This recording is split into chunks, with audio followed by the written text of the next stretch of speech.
A short one here. I'm also writing a blog and I'm finalizing it. It will be out very soon. I stumbled upon a scientific article, Einstein theories. What he had hypothesized, there is an opposing force to gravity, which he called the push force.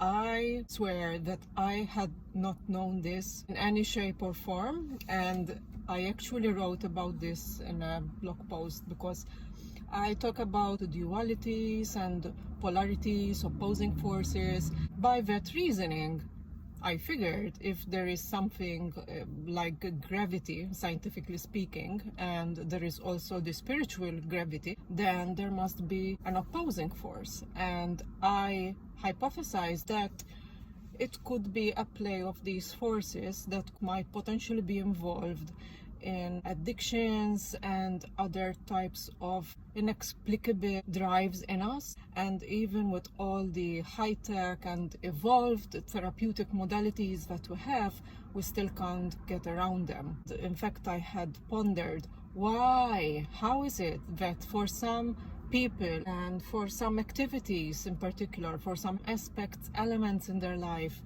it is easier to cut the ties from them, but not so easy with others.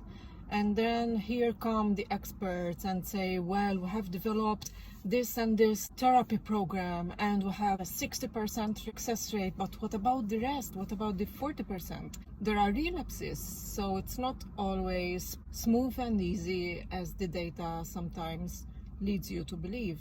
Circling back to the push and pull forces, growing up, I always had these visions, which it was hard to explain. Sometimes I remember trying to doodle them and to draw them, and then I would be ashamed of what I drew and I would tear it away. So I have nothing left. However, they are still very much vivid in my mind. And in this one particular picture, I remember I was lying down in bed. I had these visions coming up of how the universe might be. It was like a balloon, but with the difference that instead of having one end where you blow the balloon up, it had two ends. Disclaimer, this doesn't mean that it is accurate. By all means, visions change over time, they get upgraded or they get cancelled, revised, improved upon, etc. However, the principal concept of this image, so you have this sort of balloon, it is oscillating with its ends held in place, but also contracting and expanding. When you are expanding something and it has a closed volume, at one point there will be an opposing force. It reaches its limit and then it shrinks back. And that same force, that the momentum involved with shrinking it back, might potentially bounce it back. We're not going into how this might end eventually, because with our metrics in this dimension, it would die out eventually because of friction, etc. It is subject to discussion how something like this in a macroscopic landscape would behave. So, but the core concept is that the momentum generated by the expansion will eventually make it shrink back. So you have this bouncing mechanism. And again, let's remember the Hermetic principle of rhythm. This in turn is related to the Hermetic principle of vibration. That is why you have the ups and downs, which is also related to polarity. You have a polarity because something bounced back from its original point, and it is its opposite, and it is going back and forth through it until it reaches its balance. Who knows?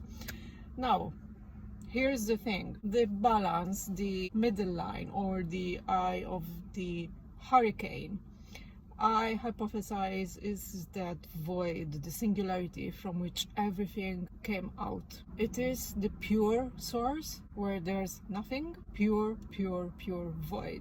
There's everything and nothing at the same time, in the sense that there is an infinite number of possibilities of what this nothing could be. That is why when you accept that you don't know, it is actually a very expansive thought to embrace, because when you claim that you don't know, then it opens up possibilities. If you get attached to knowing something, then you are limited to what you think. But if you are okay with not knowing and not being frustrated of not knowing, then it opens up possibilities, it opens up the doors. And the same is for this singularity, the source, where there is the void, there is nothingness, but it carries with it an inherent sense of possibilities of everything else. But this everything else is only a possibility, it's only a thought, and it has not yet been created. Why? I'm not sure, because it's a place where time and space are very, very, very different from what we know within our current dimension on planet Earth. We have this push and pull forces. How does it manifest within us? Again, the Hermetic principle of as above, so below. This is also reflected nanoscopically within a human being. In those persons who are aware that sometimes they feel torn between something and another. Usually we could summarize these opposing drives as one that is very physical and one that is very spiritual. You have the spiritual end of the spectrum, that is source, that is from where everything expanded and what wants to claim back what it lost through the expansion.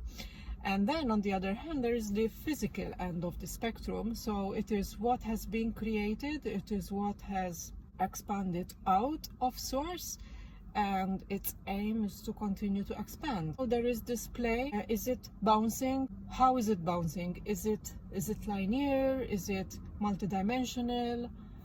It could be everything all at once. And this could be very much tied with the idea of contraction and expansion of the physical universe as we know it scientifically. However, it is helpful also to note how these forces are manifested within the person. Why? Well, it can help decision making, for instance. It certainly has helped me, I have found, especially since I got more clarity on this topic. It also helps you to have more compassion for those around you. It is this beautiful mix that we are made of. So we have the physical body, so we have the expanded part of this energy signature, and then we have the spiritual element, which is directly connected to source. Think of the gamma ray background that we are still able to trace in the universe. So again, what we are made of is intrinsically speaking for itself of where we are coming from. I feel it is up to the person's voluntary decision and their own sovereignty, their stage of their spiritual progression of where they choose to go to. We have free will. If there is awareness, there is the idea of free will. If there isn't awareness, then the person may feel as if they are piloted mostly by the physical energies within themselves. And the physical is programmed to expand, to grow. Physically, though, we could go into the toxic and divine version of this, but that's an entirely more in-depth subject for another video. Once you have awareness of this, you feel sort of lighter also. It frees you up from many doubts. It helps you to have more compassion for those who are still very much behind the thick veil, and it can certainly help you make decisions going forward. It never ends. The physical universe has expanded, has gone out of source, and it will eventually bounce back to source naturally, whether humanity awakens collectively or not. Individuals have their own different journeys, their own different advances, and you will have people who are more advanced spiritually and will know about these matters more than others. It is automatic, I feel, that when one has increased awareness on this cosmology, then you feel that you might be able to help others in some way or another. Not forcing them, because this is something that one has to work upon individually. You cannot force someone to become more aware. You cannot force someone to have more insight, more cosmological insight, and all of these things. But I think it goes a long way if we approach each other with compassion, giving space. I feel that in a way, a lot of Buddha's teachings, Christ's teachings, they were so true. Not the parts that have been polluted by politics and power, whether it's religious or political power,